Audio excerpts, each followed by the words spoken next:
മിണ്ടരുത്. ആ നാവ് ഞാൻ പിഴുതെടുക്കും. ഒരു തെറ്റും ചെയ്യാത്ത എന്റെ അച്ഛനെ തെരുവനായ കൊല്ലുന്ന പോലെ നീ തല്ലി കൊന്നപ്പോ കോടതി നിനക്ക് തന്നത് വെറും ജീവപര്യന്തമാ. പക്ഷേ ഈ ഗോവിന്ദന്റെ കോടതിയിൽ നിനക്ക് കൊലക്കേറ.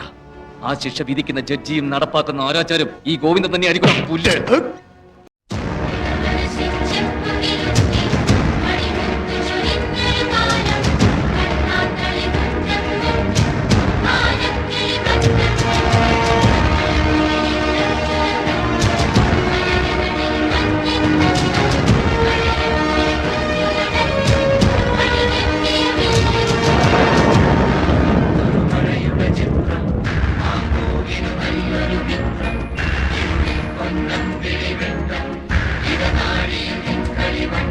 ആലോലം പൊന്നൂഞ്ഞാലാടി അമ്മയ്ക്കൊരു താരാട്ടായി അണിമാറിൽ ചേർന്നു മയങ്ങി